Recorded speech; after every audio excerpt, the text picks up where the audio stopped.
Some people you push away or you attempt to pursue mistakenly are actually people God has graced you to be connected with in this season. And it's really important to understand this concept because there's a lot of people who are pursuing assignments, a lot of people who are pursuing and romanticizing people that you are actually connected to for a season to help in some kind of way develop, pour into, nurture, and you decided to turn it into a romantic adventure. And we missed it. They said they were hurt.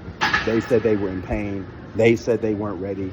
And you didn't listen to none of that. And so what's important is knowing how you're graced to be with certain people, because that term is used often. I hear it often, a little bit more now than maybe I ever have, which is good. But I always like to apply and add some applications to some of these thoughts. Biblical definition of grace is goodness given to undeserving people. God's attribute, one of his many attributes, is grace. God has an endless supply of grace, inexhaustible. I really want you to understand, though, that when you're graced to be with people, there are three things specifically, maybe out of many, but these three that you want to look for. The first one is when you have the capacity, based on your maturity and spiritual maturity, to meet people where they are without forcing them to be where they are not ready for. Remember John 21? When Jesus approaches the disciples and Peter after his resurrection, he basically asked Peter 3 different occasions if he loved him. Peter, do you love me? Build my church, feed my sheep, right? Jesus asked Peter 2 of the 3 different times to love him at a level of love that Peter simply was not ready or willing to love Jesus at. Jesus was referring to an unconditional or agape love. Peter was just trying to meet Jesus with a phileo friendly love. And then Jesus makes the decision to do what the third time he asks him? He meets him with the love he's willing to give him. Do you love me? In the same manner that Peter is responding with such love. And I think implicitly what this applies and what this speaks to is the master's ability to really meet us where we are.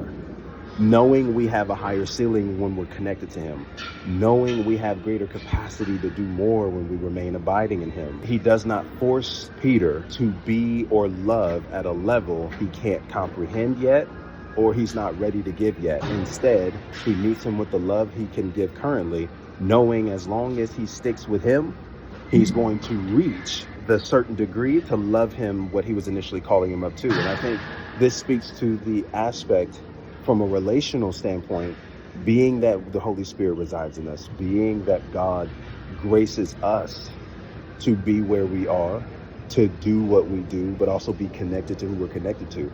There are some things, because of your maturity, because of your spiritual maturity and your foundation, you actually have more of a capacity to meet people where they are. They're not fully finished. They're unfinished. They're not fully prepared. They're not fully where they should be. They have more to their ceiling. They have more to their potential. And yet this is the result that they're giving. This is the love that they're giving. Yes, it's inconsistent. Yes, it's challenging. Yes, it's a little wavering. And yet because of your maturity, you have the capacity to meet them where they are, love them as they are, knowing the longer you stick with them, the more capacity that they will grow to reflecting the love that they're ultimately called to. Way number 2, and this is actually maybe speaking more to mentorship, discipleship, is when you are not afraid of someone else's shine or outshining you. This actually comes to Paul and Timothy. Now, this is an interesting one because Paul guides Timothy. Paul stewards and disciples Timothy. We were reminded through Paul's writing that Timothy is carrying the same faith that Paul watched his mother and grandmother carry, right? That he knows without a doubt is stabilized in Timothy. He knows the background he came from. He knows the family he came from. So he also knows the level of faith that Timothy is working with and is coming from. That even gives Paul perhaps an indication of even being able to pour into and develop Timothy. But this is the beautiful thing, because Paul trusts Timothy to go do some things that Timothy himself is already facing backlash that he may not be able to do it because of his age, because of his youth, right? Because of his lack of experience. And yet Paul is not only nurturing Timothy, developing Timothy, pouring into Timothy, but is also doing all of this without gatekeeping, doing all of this without jealousy and envy, doing all of this without having to stunt Timothy's growth in order for him to look great. He is actually developing Timothy because his bigger goal in mind is not only the kingdom, but also to help nurture and stir the gifts that Timothy has that is a blessing to others he'll encounter. I'll make this implicit connection through some of this to just simply say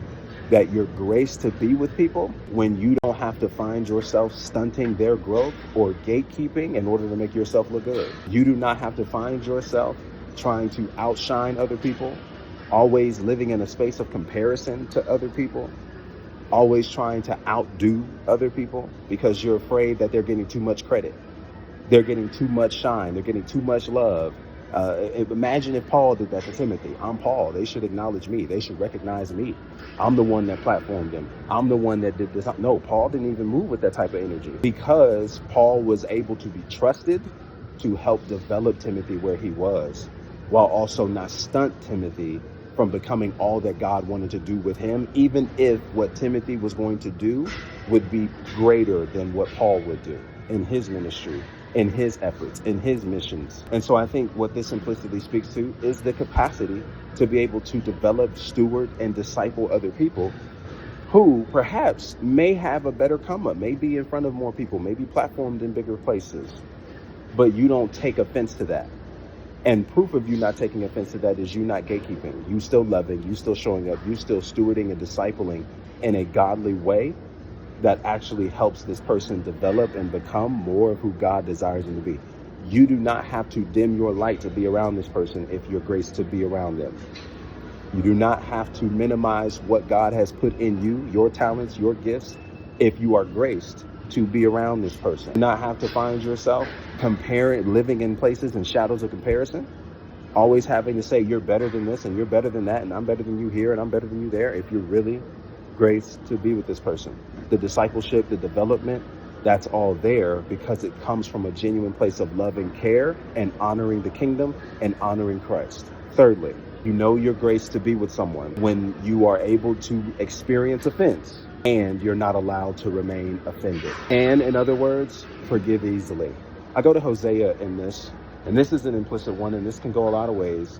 And if you're familiar with Hosea, Hosea the prophet is called by God to go marry a prostitute. All of this as a symbolic gesture of God's faithfulness to unfaithful people, God's faithfulness to an unfaithful Israel, who has been through a litany of kings, who have died, who have been killed, assassinated, forced out of positions in power. And Hosea writing to these people in efforts of getting them to repent. And if you remember, Hosea goes and marries this prostitute named Gomer. Gomer and him have children. They have a family. Then she goes back out. Okay, she returns to the streets. This is what Hosea tells us in chapter 3. And this is a very short chapter, but it's all about him being instructed to go love her again, take her back again. In the midst of this, Hosea does something that is so beautiful. He purchases her back. What does he do? He gives her a little bit of a bit of instruction. He's like, hey, you are mine, right? You belong in this home. You belong to me. I'm paraphrasing here, but go check it out for yourself. But there's something he says in here where he simply says, basically, this won't stand. He sets a standard. He holds her accountable. There's some correction that's involved in that one statement as he then references her to say, as you do this, this will be done to you, right? In terms of honoring the commitment and honoring the relationship and honoring the home and honoring the love and honoring all of this, right? And I think what's so beautiful about this reference, again, Hosea 3 is the reference. Check it out. Hosea gives us a glimpse of an implicit to what it looks like to not just forgive easily, or maybe more so be just forgiving and gracious and kind, right? Again, goodness given to undeserving people. But this also speaks to the aspect of setting standards, correcting, right? Not just continuously allowing dysfunctional behavior to happen, but having honest conversation where this can be corrected, where this is not a repeated offense. And even though this is an offense, we don't have to remain offended by burying this, turning it into resentment, turning it into anger and hatred, right? I'm going to live by obedience. One, because I've been forgiven, but two, because of course, from Hosea's perspective, this is a bigger picture in mind of what God does for unfaithful people. He remains faithful, but his faithfulness does not excuse the need for correction, does not excuse the need to make right what was wrong, to get in alignment, to get in order. And so I think when it comes to being graced with people, yes, you may be offended and they might purposely offend you to push you away. Yes, they might go back to some roots that they're used to, that they don't even recognize as a behavior pattern because it's just a place they come from, so it's familiar. And so by way of going back to the familiar, it offended you. I think the power in this is that no matter the offense, if it's willing to be corrected, and it is stated that it needs to be corrected, and both parties come together to work on this communicatively with action plans, right? Not staying to the dysfunction, not staying to the abuse, not staying to the misuse, but both people are willing to make the genuine effort to change, you could be graced to be with them. And this is exactly what we get when we actually confuse and conflate being graced to be connected with somebody and then thinking that this is our person to pursue and take our hand or take their hand in marriage. What we do is we see them in hurt, we see them in pain, we see them injured, wounded, and afflicted, and we look at that as an opportunity, if you're not careful, as, oh, this person wants me, or I should pursue this person because I can show them what a husband looks like, or what a wife looks like, what a real woman, real man looks like. And that was never your job or assignment in the first place. And the whole time we're missing it because we are holding on to potential. We see a lot of good things about them, positives about them, light about them, that they're just not fully ready to step into because of perhaps previous wounds and hurts. But we hold on to that potential. And because we hold on and cling to that potential, what do? We make and fantasize an entire relationship about them that doesn't even match the reality of what it is. And so when we make the attempt to pursue and it works or it doesn't, we can oftentimes be hurrying a process or just simply taking steps that we were never supposed to towards the relationship. And it's actually mismanaging and misstewarding that connection and relationship. And who knows that you were possibly connected to them in a season to actually show them what a heart of Christ really looks like. And this isn't one of those things where we look at it and say, I'm always that type of person who's used to advance other people. No, that's not it. That's a victim mentality. That's not what we're speaking about here. What we're really talking about is actually just having the ability to allow a relationship to be what it is, to love openly, love freely, love with an open hand, and not finding ourselves attaching to desired outcomes so much that we miss what we're actually connected to this person for this season to perhaps deposit into them that plays a role into who God is transforming them to be, and being okay if who they become is without us in the end. Because some plant, some water, but God ultimately gives the increase. I'll leave it alone. And also understand that being graced to be with somebody does not come at the cost of abandoning your values. Does not come at the cost of abandoning who you are authentically. Does not come at the cost of you staying in abusive, dysfunctional connections that are constantly taking advantage of you and that are constantly misusing you and mistreating you. Because if there's one thing God is not for, is mistreating his children, abusing and misusing his own children. And so even though your maturity, your growth is at a different level than others, that does not mean that you have the green light to overlook dysfunctional behaviors and people who don't align in your values. It doesn't mean that you get the green light to stay in connections that just simply are exhausting you to your very limiting core. That is one of the dangers of this whole being graced to be connected with people, because sometimes you'll think you're graced to be connected with somebody, and yet this person is not only very, very abusive, manipulative, lacks accountability, all these different things, but they also don't have any desire to change. And now at this point, this patience that you continue to ascribe to as grace becomes self-betrayal, because you are waiting for this person to do something they're not even willing and ready to do for themselves. And you're holding on to this potential, ignoring the actual that's actually hurting and harming you, and not actually something that's beneficial to the connection and relationship. So you want to be mindful of that. Yes, you can be graced to be connected with this person and overlook offenses, forgive easily. You don't have to dim your light, they don't have to dim theirs.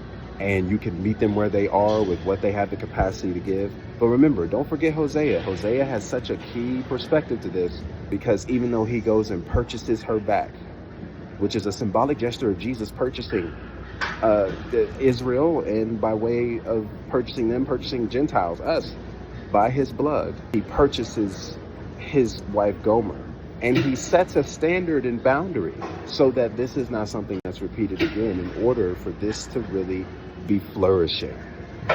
And being graced to be connected with people isn't just meeting them where they are, but also having the capacity to align and set standards, correction, accountability, in order for this to be flourishing for what's to come. Hosea is such a unique text because the entire time he's speaking to Israel with their relationship to God.